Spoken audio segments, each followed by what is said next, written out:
Hello दोस्तों, यदि आप भी क्लास 11th का 18 मार्च को बायोलॉजी का एनुअल यानी वार्षिक परीक्षा देने वाले हैं तो अभी के इस क्लास में 18 मार्च वार्षिक परीक्षा के लिए बायोलॉजी का 100% ओरिजिनल क्वेश्चन पेपर का ऑब्जेक्टिव और सब्जेक्टिव दोनों इसी क्लास में हम बताएंगे।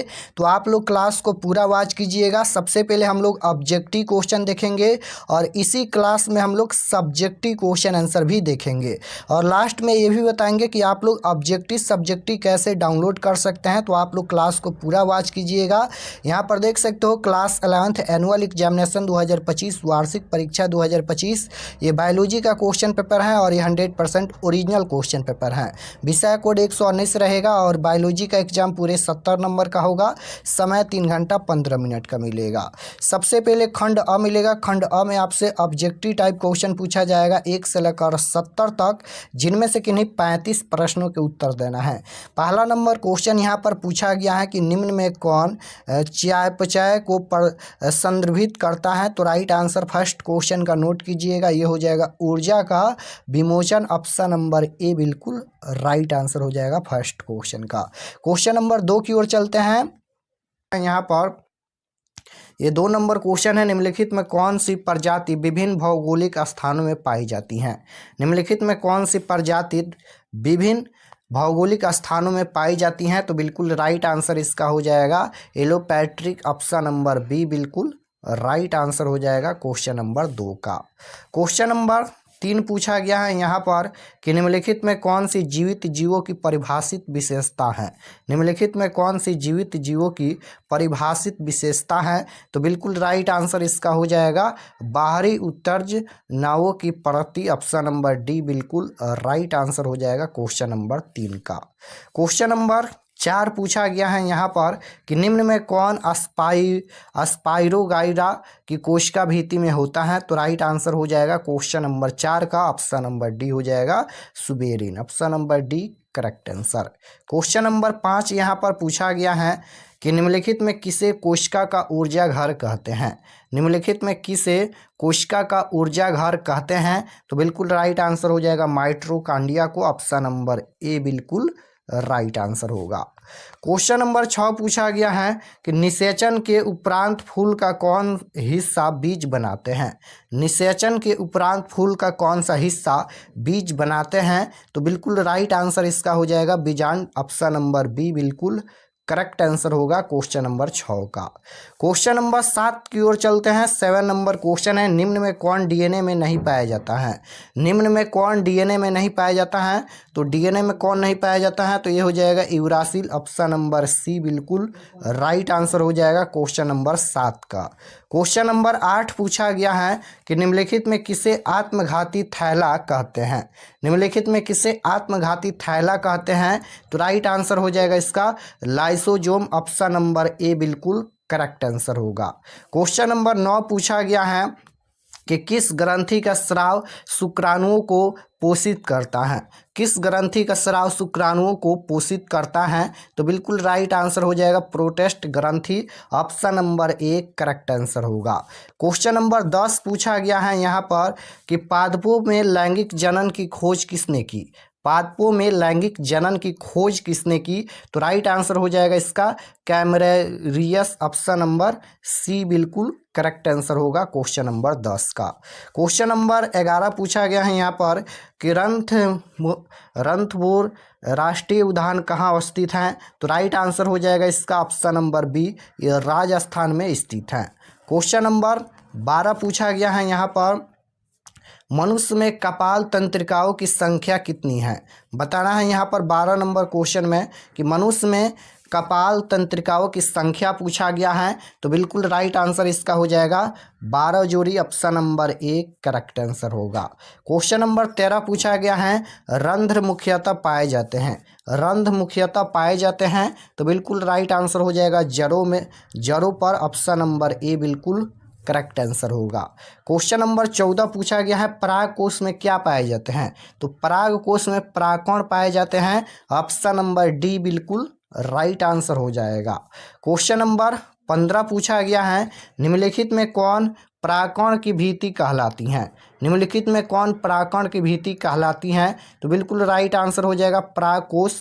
ऑप्शन नंबर बी बिल्कुल राइट आंसर होगा। क्वेश्चन नंबर 16 पूछा गया है कि नारियल के खाने योग्य भाग की रूपांतरक प्रकृति हैं? तो राइट आंसर इसका हो जाएगा पेरिस्पर्म। ऑप्शन नंबर बी बिल्कुल करेक्ट आंसर होगा। क्वेश्चन नंबर 17 देखिए, यहाँ पर ये 17 नंबर क्वेश्चन है। निम्नलिखित में किस पौधे की पत्तियों कांटों में परिवर्तित होता है? तो राइट आंसर हो जाएगा क्वेश्चन नंबर 17 का ए हो जाएगा। यहाँ पर आप लोग नोट कर लीजिए, ओप्सिया हो जाएगा। क्वेश्चन नंबर 18 यहाँ पर ये पूछा गया है कि निम्नलिखित में किस राष्ट्रीय उद्यान में भारतीय गैंडे? तो इसका राइट आंसर आप लोग नोट कर लीजिए, ऑप्शन नंबर बी हो जाएगा क्वेश्चन नंबर 18 का। 19 नंबर क्वेश्चन पूछा गया है पत्तियों की सिराएं निम्न में से किस के लिए उपयोगी हैं? तो राइट आंसर हो जाएगा इसका ऑप्शन नंबर डी में दिया गया है, आप लोग नोट कर लीजिए। 19 का डी राइट आंसर हो जाएगा। क्वेश्चन नंबर यहाँ पर ये 20 पूछा गया है, देख लीजिए। 20 नंबर क्वेश्चन पूछा गया है कि किस विटामिन की कमी के कारण चोट लगने पर अत्यधिक रक्त बहता है? किस विटामिन की कमी के कारण चोट लगने पर अत्यधिक रक्त बहता है? तो बिल्कुल राइट आंसर ये 20 नंबर क्वेश्चन है, तो इसका राइट आंसर हो जाएगा विटामिन के हो जाएगा। ऑप्शन नंबर ए में दिया गया है, ऑप्शन नंबर ए बिल्कुल राइट आंसर हो जाएगा। क्वेश्चन नंबर 21 देखिए पूछा गया है पेरियार वन्यजीव अभ्यारण्य किस राज्य में स्थित है? तो 21 का right answer option number C हो जाएगा, केरल में स्थित है। क्वेश्चन नंबर 22 यहाँ पर ये पूछा गया है कि पित्ताशय निम्न में से यकृत के किस भाग में स्थित है? पित्ताशय निम्न में से यकृत के किस भाग में स्थित है? तो 22 का बिल्कुल राइट आंसर हो जाएगा कार्डेट पिंड। ऑप्शन नंबर बी बिल्कुल करेक्ट आंसर होगा। क्वेश्चन नंबर 23 पूछा गया है कि द्विध्रुवीय न्यूरॉन कहाँ पाए जाते हैं? तो राइट आंसर क्या हो जाएगा? ऑप्शन नंबर ए हो जाएगा cornea. Option number A correct answer होगा। क्वेश्चन नंबर 24 पूछा गया है कि बीटा ऑक्सीकरण की प्रक्रिया निम्न में से किस में होती है? बीटा ऑक्सीकरण की प्रक्रिया निम्न में से किस में होती हैं? तो माइटोकॉन्ड्रिया में होती हैं। ऑप्शन नंबर सी बिल्कुल राइट आंसर होगा। क्वेश्चन नंबर ये 25 पूछा गया है यहाँ पर कि कोशिका चक्र की सबसे लंबी अवस्था है। तो कोशिका चक्र की सबसे लंबी अवस्था कौन है? तो ये हो जाएगा अंतरावस्था। ऑप्शन नंबर ए बिल्कुल राइट आंसर होगा। क्वेश्चन नंबर 26 यहाँ पर पूछा गया है कि लीची का खाने योग्य भाग कौन सा है? तो राइट आंसर हो जाएगा fleshy aerial. Option number C बिल्कुल राइट आंसर होगा।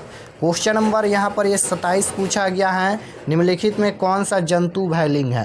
निम्नलिखित में कौन सा जंतु उभयलिंग है? तो बिल्कुल राइट आंसर हो जाएगा खरगोश। ऑप्शन नंबर उभयलिंग जंतु कौन है? खरगोश नहीं ना होगा, केंचुआ होगा। Option number A right answer हो जाएगा। क्वेश्चन नंबर 28 पूछा गया है बिना निषेचन फल बनने की प्रक्रिया को कहते हैं? तो 28 का सी हो जाएगा राइट आंसर। क्वेश्चन नंबर 29 यहाँ पर पूछा गया है निम्न में कौन सा पौधा मरुद्भिद है? तो राइट आंसर हो जाएगा ऑप्शन नंबर डी नागफनी हो जाएगा। क्वेश्चन नंबर 30 पूछा गया है पुष्प का मुख्य कार्य निम्न में क्या है? तो राइट आंसर इसका हो जाएगा जनन। ऑप्शन नंबर सी हो जाएगा। क्वेश्चन नंबर 31 है एक पौधे का निम्न में से कौन सा भाग आमतौर पर फल में विकसित होता है? एक पौधे का निम्न में से कौन सा भाग जो है आमतौर पर फल में विकसित होता है? तो बिल्कुल राइट आंसर इसका हो जाएगा अंडाशय। Option number D right answer होगा। क्वेश्चन नंबर 32 देखिए 32 नंबर क्वेश्चन पूछा गया है कि किस विटामिन की कमी से स्कर्वी नामक रोग हो सकता है? किस विटामिन की कमी से स्कर्वी नामक रोग हो सकता है? तो इसका राइट आंसर हो जाएगा option number A vitamin A हो जाएगा। राइट आंसर ए होगा। क्वेश्चन नंबर 33 पूछा गया है कि पादप कोशिका में केंद्रक का प्राथमिक कार्य क्या है? तो राइट आंसर हो जाएगा आनुवंशिक सूचना भंडारण एंड विनिमय। ऑप्शन नंबर डी बिल्कुल राइट आंसर होगा। क्वेश्चन नंबर 34 पूछा गया है पादप कोशिकाओं में कौन सा अंगक प्रकाश संश्लेषण के लिए सही है? तो राइट आंसर हो जाएगा इसका 34 नंबर का ऑप्शन नंबर सी हो जाएगा क्लोरोप्लास्ट हो जाएगा। क्वेश्चन नंबर 35 पूछा गया है कि कॉकरोच की संयुक्त नेत्र की इकाई संरचना निम्न में कौन है? तो ये हो जाएगा रेटिना कोशिकाएं। ऑप्शन नंबर 35 का 35 का ए नहीं होगा, 35 का डी बिल्कुल राइट आंसर हो जाएगा। नोट कर लीजिए, 35 का बिल्कुल 100% डी होगा। क्वेश्चन नंबर 36 पूछा गया है यहाँ पर। 35 प्रश्नों का ही उत्तर देना है एग्जाम में। 36 नंबर क्वेश्चन है, निम्न में कौन केंचुए में चलन हेतु संरचना है? तो राइट आंसर डी हो जाएगा यहाँ पर, सेट है। क्वेश्चन नंबर 37 पूछा गया है यहाँ पर कि मानेरा जीव जगत में निम्न में से पोषण की विधि कौन है? तो राइट आंसर सी हो जाएगा, ए और बी दोनों हो जाएगा, यानी स्वपोषी और परपोषी दोनों हो जाएगा। राइट आंसर सी होगा।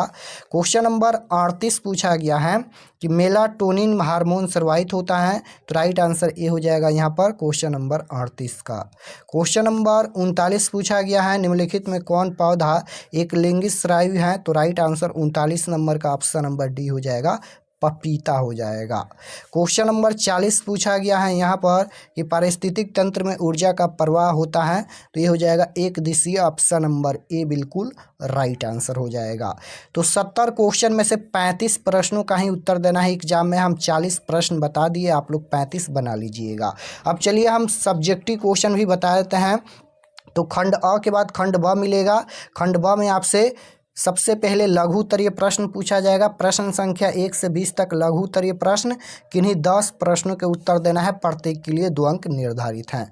तो यहाँ पर देख सकते हो, ये पहला नंबर क्वेश्चन पूछा गया है, जीवाणु जनित 4 रोगों के नाम लिखे, अभ्यारण्य पर संक्षिप्त टिप्पणी लिखे। उसके बाद देह गुहा क्या है, फल को परिभाषित करें। उसके बाद उदाहरण के साथ एक बीजपत्री और द्विबीजपत्री पौधों में अंतर बताए। उसके बाद 6 नंबर क्वेश्चन है, मरुभिद क्या है, इनकी 2 मुख्य विशेषता लिखे। उसके बाद है संयोजी ऊतक क्या है, 2 उदाहरण दे। पादप कोशिकाओं एवं जंतु कोशिकाओं में 2 प्रमुख अंतर का उल्लेख करे। उसके बाद इस तरह से 20 तक क्वेश्चन पूछा गया है, 10 प्रश्नों का उत्तर देना है। उसके बाद दीर्घ उत्तरीय प्रश्न पूछा जाएगा, लॉन्ग आंसर टाइप क्वेश्चन, प्रश्न संख्या 21 से 26 तक, जिनमें से किन्हीं 3 प्रश्नों के उत्तर देना है। तो ये 21 नंबर क्वेश्चन देख सकते हो, पूछा गया है कि अंतःस्रावी ग्रंथियों से आप क्या समझते हैं? थायराइड ग्रंथि से स्रावित हार्मोन के नाम लिखे। विटामिन क्या है, जल में घुलनशील विटामिन के नाम लिखे, प्रत्येक के एक स्रोत सहित लिखे। उसके बाद क्वेश्चन नंबर यहाँ पर 23 पूछा गया है कि गाल्जी काय से आप क्या समझते हैं? इनके किन्हीं 3 प्रमुख कार्यों का उल्लेख करें। तो चलिए अब हम आपको इसका आंसर भी दिखा देते हैं, सब्जेक्टिव क्वेश्चन आंसर आप लोग कैसे डाउनलोड कर सकते हैं। तो सब्जेक्टिव क्वेश्चन देखने के लिए गूगल पर चले आना है और सर्च करना है RK एक्सपर्ट क्लासेस। इसी चैनल का नाम आपको गूगल में सर्च करना है, RK एक्सपर्ट क्लासेस। सर्च करेंगे तो पहला पेज आएगा इस प्रकार से, इस पर आपको क्लिक करना है। चलिए हम क्लिक करते हैं। क्लिक करने के बाद ये ओपन हो जाएगा और ओपन होने के बाद इसको एक बार रिफ्रेश कर दीजिएगा ताकि सभी क्वेश्चन पेपर अपडेट हो जाए। तो यहाँ पर ये ओपन हो रहा है। ओपन होने के बाद हम एक बार रिफ्रेश करते हैं और फिर क्लास 11th के सेक्शन में चलते हैं। यहाँ पर ये ओपन हो गया, नीचे आना है क्लास 11th के सेक्शन में। तो यहाँ पर देख सकते हो ये क्लास 11th का सेक्शन है। जैसे आपको बायोलॉजी का देखना है तो यहाँ पर देख सकते हो 18 मार्च 11th biology question paper annual exam 2025, इस पर आपको क्लिक करना है। तो जैसे ही क्लिक करेंगे, क्लिक करने के बाद ये भी ओपन हो जाएगा और ओपन होने के बाद इसको भी एक बार रिफ्रेश कर दीजिएगा ताकि सभी क्वेश्चन पेपर अपडेट हो जाए, क्योंकि रिफ्रेश नहीं करेंगे तो अपडेट नहीं होगा, इसलिए एक बार रिफ्रेश कर दीजिएगा। यहाँ पर ये ओपन हो रहा है। ओपन होने के बाद एक बार रिफ्रेश करते हैं, यहाँ पर ये ओपन हो गया।